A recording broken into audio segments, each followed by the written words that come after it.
नमस्कार मेरे प्यारे मित्रों। जैसा कि आपको पता है कि 2022 का जो बजट है वो 1 फरवरी को निर्मला सीतारमण जी द्वारा लागू कर दिया गया है। इसको बजट लाया गया है। तो आइए हम लोग देखते हैं कि 2022 से संबंधित जो बजट है इसमें क्या खास है और हम विद्यार्थियों को या आम जनमानस को क्या नई नई चीजें मिली। तो सबसे पहले हम लोग आते हैं पहली स्लाइड में, देखते हैं कि आखिर में बजट का इतिहास क्या है और बजट जो वास्तविक शब्द है इसका वास्तविक मतलब क्या है। तो यदि हम लोग अपनी स्लाइड के ऊपर ध्यान दें तो सबसे पहले बजट का जो वास्तविक अर्थ है वो है चमड़े का थैला, मतलब चमड़े के थैले से बना एक पर्स, वो बजट कहलाता है। और आज से ही नहीं, बजट बजट ब्रिटिश काल से ये लागू होता रहा है। तो यहाँ पर हम लोग फैक्ट के माध्यम से इसको भी जानने की कोशिश करेंगे। सर्वप्रथम जो बजट है वो लोकसभा में ही प्रस्तुत किया जाता है, जैसा कि आपको पता होगा। इसके बाद में भारत के बजट की जो शुरुआत थी वो ब्रिटिश काल के अंतर्गत हुई थी। ये आपके फैक्चुअल क्वेश्चन की एक रूपरेखा को तैयार करेगा, ठीक है ना। आगे अगर और चीजों को देखें तो भारत में पहला वित्तीय जो सदस्य था, वित्त सदस्य था, वो थे जेम्स विल्सन, और उनके द्वारा सबसे पहले 1860 में क्या किया गया था, बजट को प्रस्तुत किया गया था। इस बात को हमें ध्यान रखना चाहिए। आजाद भारत का जो पहला बजट था वो 26 नवंबर 1949 माफ कीजिएगा 1947 को तत्कालीन वित्त मंत्री श्री षणमुगम सेठी द्वारा लागू किया गया था। इस बात को भी हमें ध्यान में रखना है। केंद्रीय वित्त एवं कारपोरेट कार्य मंत्री श्री निर्मला सीतारमण द्वारा फरवरी 2022 को लोकसभा में सबसे पहले इस बजट को प्रस्तुत किया गया है, ठीक है ना। तो ये तो कुछ इतिहास है बजट से संबंधित। तो आइए अब हम लोग आगे बढ़ते हैं और देखते हैं कि और नई नई क्या जानकारी हमको यहाँ पे देखने को मिलेगी। सबसे पहले हम ये देखेंगे कि बजट 2022-23 का चर्चा में क्यों रहा। तो खबरों में अगर हम देखें तो खबरों में क्यों है, वार्षिक वित्तीय विवरण बजट के बारे में देखेंगे, बजट 2022-2023 की प्रमुख बातों को देखेंगे, महत्वपूर्ण संभावित प्रभाव के बारे में देखेंगे, और साथ ही में देखेंगे इससे संबंधित सरकार को कौन सी चुनौतियों का सामना इस बार 2022 में करना पड़ सकता है, और इससे संबंधित जो प्रश्न है उसको भी देखेंगे कि संभावित प्रश्नों की सूची में कौन सा जो प्रश्न है वो बन सकता है, ठीक है। चलिए बढ़ते हैं। सबसे पहले देखते हैं खबरों में क्यों। देखिए, जो खबरों में होने का जो मेन रीजन है वो है अगले 3 वर्षों के दौरान 400 उत्कृष्ट वंदे भारत रेलगाड़ियों का क्या किया जाएगा, शुभारंभ किया जाएगा, और भारतीय रिजर्व बैंक के द्वारा डिजिटल रुपया की शुरुआत की जाएगी, वो भी एक निश्चित समय 2022 से 2023 के बीच में। आपको पता होगा जिस हिसाब से दुनिया क्रिप्टो करेंसी में बहुत सारा पैसा निवेश कर रही है, शेयर मार्केट में निवेश कर रही है, तो शेयर मार्केट का तो एक मूल आधार है, लेकिन क्रिप्टो करेंसी का कोई भी मूल आधार नहीं है। इसलिए आरबीआई ने डिसाइड किया है कि 2022 से 2023 के बीच में हम एक क्रिप्टो करेंसी को लॉन्च करेंगे जो कि ऑथराइज होगा, ऐसा बजट में घोषणा की गई है, ठीक है ना। चलिए, क्रिप्टो करेंसी यदि आपको नहीं पता है तो मैं क्रिप्टो करेंसी के ऊपर एक वीडियो बना दूंगा ताकि आपको क्रिप्टो करेंसी बहुत ही सरल भाषा में आपको सारी चीजें समझ में आ जाएंगी, और ये भी जीएस का एक महत्वपूर्ण पार्ट है। चलिए, वार्षिक वित्तीय विवरण बजट का आकार कैसा है। तो इस बार जो आकार है वो 39.45 लाख करोड़ रुपए का ये आकार है। और अगर हम लोग इंडियन पॉलिटी, भारतीय राज्य व्यवस्था के अंतर्गत देखें तो जो बजट शब्द का जो प्रयोग है वो सबसे पहले आर्टिकल 112 में था, और बजट शब्द नहीं है, वहां पर है वार्षिक वित्तीय विवरण के बारे में वहां पे लेखा जोखा है। तो इस बात को आप ध्यान रखेंगे। एक वित्तीय वर्ष के लिए भारत सरकार की अनुमानित प्राप्तियों और खर्चों के विवरण के बारे में भी हम देखेंगे कि वित्तीय वर्ष में भारत सरकार के खर्चों और विवरण की जो प्राप्तियां हैं वो किस प्रकार से है, और उससे संबंधित कुछ बिंदु के बारे में भी हम लोग देखेंगे। राजस्व और पूंजी की अनुमानित प्रक्रिया क्या रहेगी, राजस्व बढ़ाने का उपाय क्या रहेगा, सरकार कैसे राजस्व को इस बार बढ़ाने वाली है, राजस्व और पूंजी की अनुमानित प्रतियां क्या होने वाली हैं, खर्च का जो तरीका है, खर्च का जो अनुमान है वो कैसे इस बार गवर्नमेंट करेगी, वास्तविक प्राप्तियां और खर्च का विवरण के बारे में भी गवर्नमेंट कैसे बताएगी, और आने वाले साल के आर्थिक और वित्तीय स्थितियों के बारे में भी हम ये पूरी का पूरा विश्लेषण यहाँ पर देखेंगे। चलिए देखते हैं राजस्व और पूंजी के अनुमानित के बारे में। हम लोगों ने जैसे ये पॉइंट था, इस पॉइंट को लेते हैं पहले। तो देखिए, रुपया कहाँ से जाता है, पहले रुपया कहाँ जाता है इस बात को समझने की जरूरत है कि अगर 1 रुपया भी सरकार के पास में आता है तो 1 रुपए में होते हैं 100 पैसे, और वो 100 पैसे के अंदर ये सारा जो पैसा है वो कहाँ कहाँ को जाता है। तो देखिए, 1 रुपए अगर में 100 पैसे होते हैं तो इसमें 9 पैसा जो आता है, जो जाता है वो आयकर व्यय के अंदर जाता है। अगर 4 पैसे की बात करें तो आप कहेंगे पेंशन में जाता है, जो कि आपको पता है कि डिफेंस के लोगों को या जितने भी हमारे सरकारी कर्मचारी उनको पेंशन के रूप में जाता है। 1 रुपए में 4 पैसा पेंशन के रूप में जाता है। ठीक है, कर और शुल्कों में राज्यों का जो हिस्सा है वो कितना है, वो 17 पैसे का राज्यों का हिस्सा है। मतलब 1 रुपए में 17 पैसे टैक्स के रूप में, कर और शुल्क के रूप में राज्यों को मिलता है। और वित्त आयोग और अन्य के बारे में अगर देखा जाए तो ये रुपया यहाँ पर खर्च होता है। और केंद्रीय क्षेत्र की योजनाओं के बारे में, जो सेंट्रल की योजनाएं हैं उससे संबंधित जो पैसा खर्च होता है वो 1 रुपए में 15 पैसा खर्च होता है।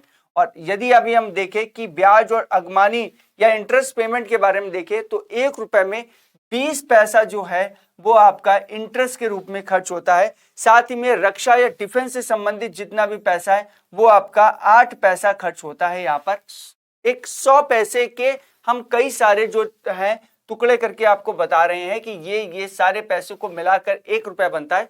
और इन 1 रुपए में छोटा छोटा पार्ट 1 रुपए के हिसाब से आकलन करके सरकार ने बताया है। वहीं डिफेंस में 8 पैसा खर्च होता है प्रति 100 पैसे में।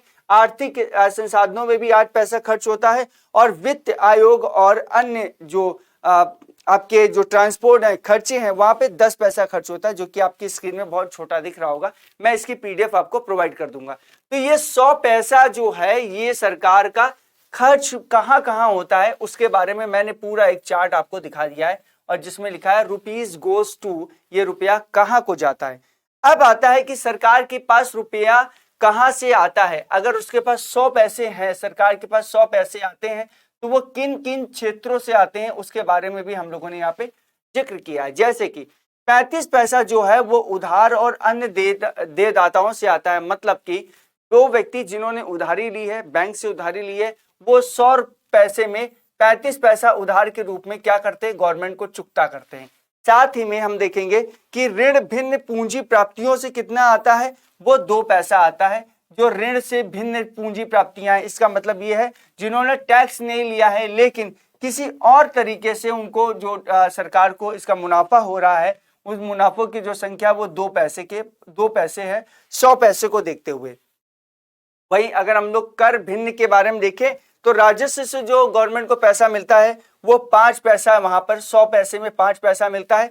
साथ ही में आपको माल और सेवा टैक्सेस, जिसको आप लोग बोलते हैं goods and service taxes, GST बोलते हैं। जीएसटी 2 टाइप से, सीजीएसटी और एसजीएसटी। तो सीजीएसटी और एसजीएसटी दोनों मिलके मिलता है सेंट्रल को 16 पैसे। और आप अगर देखें केंद्रीय उत्पादक शुल्क के बारे में देखें तो 7 पैसा, और अगर आप देखें सीमा शुल्क के बारे में तो 5 पैसा, और आयकर मिलता है 15 पैसा, और साथ में निगम टैक्स मिलता है 15 पैसा। तो इस हिसाब से पूरा का पूरा आप काउंट करेंगे तो 100 पैसा हो जाता है। तो ये जो 100 पैसे को डिस्ट्रीब्यूट करके गवर्नमेंट ने बताया है कि हमारा इस सेक्टर से ये पैसा आता है इस बार 2022 के और 23 के बजट के अंदर। ये बहुत अच्छी चीज है, बहुत ही अच्छी खूबी के साथ में उन्होंने सारा कुछ डिफाइन किया है यहाँ पर। आइए, राजस्व बढ़ाने के तरीकों को कैसे देखा जाएगा, राजस्व कैसे बढ़ाया जाएगा, इस बार सरकार का राजस्व कैसे बढ़ाया जाएगा, ये सबसे बड़ी समस्या हर साल रहती है। इस बार देखते हैं क्या किया है गवर्नमेंट ने। कृषि एवं खाद्य प्रसंस्करण के ऊपर बल दिया है। गंगा नदी से सटे कृषक भूमि से प्रारंभ होने वाले रसायन मुक्त प्राकृतिक कृषि को प्रोत्साहन दिया है, और साथ ही में कदम उत्पादों के फसलांतरण या संवर्धन, उपभोग और ब्रांडिंग को प्रोत्साहन दिया है। इसका मतलब यह है कि जो ब्रांडेड चीजें हैं, जो भी लोकल चीजें, उनको बहुत ही ब्रांड लेवल पे ले जाने के लिए प्रोत्साहित किया है। पीपीटी मॉडल में, पीपीटी मतलब है पब्लिक प्राइवेट पार्टनरशिप के मॉडल में किसानों को डिजिटल और हाईटेक सेवाओं की उपलब्धता प्रोवाइड करी जाएगी, वो भी पीपीटी के मॉडल पर। मतलब पब्लिक का भी पैसा होगा और गवर्नमेंट का भी पैसा होगा, उसी पैसों से क्या बनेगी, योजनाएं बनेंगी और वो हाईटेक सेवाएं उपलब्ध कराई जाएंगी। किसानों की सहायता के लिए किसान डोनर्स, ये ध्यान रखिएगा, किसान डोनर्स का उपयोग कृषि स्टार्टअप को वित्त पोषित करने के लिए सम्मिश्रण पूंजी से कोष की स्थापना की जाएगी।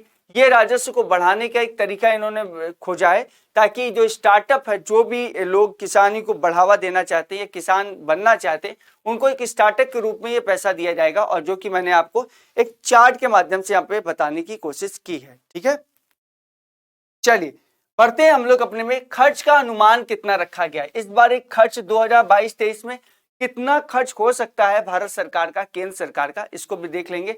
तो भारत सरकार ने जो अपना आवंटन दिया, मंत्रालय बता जो आवंटन दिया मंत्रालयों के द्वारा जो दिए गए मिनिस्ट्री ऑफ कम्युनिकेशन में आपका जो बजट है वो इस बजट को टच करेगा। साथ में ministry of the chemical and fertilisers के अंदर या यूरिया के अंदर जो पैसा दिया जाएगा उस पैसे का एक खाका दिया गया है। मिनिस्ट्री ऑफ रेलवेज को देखिए इतना पैसा दिया गया है। मिनिस्ट्री ऑफ होम अफेयर्स को दिया गया है और ministry of road transports and highways को दिया गया है। और आखिरी में हम देखेंगे मिनिस्ट्री ऑफ डिफेंस के अंदर कितना पैसा दिया गया है। तो ये एक अनुमानित खर्च होता है।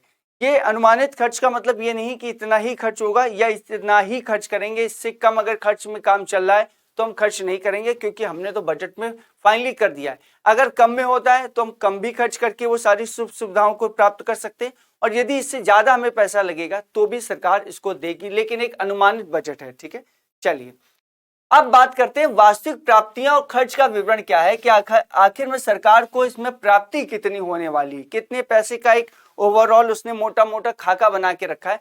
तो सबसे पहले प्राप्तियां जो हैं वो आपके डिजिट में दिखाई दे रही हैं 22044422। ठीक है, ये करोड़ के पास में है, तो मैं लिख देता हूं यहां पे करोड़।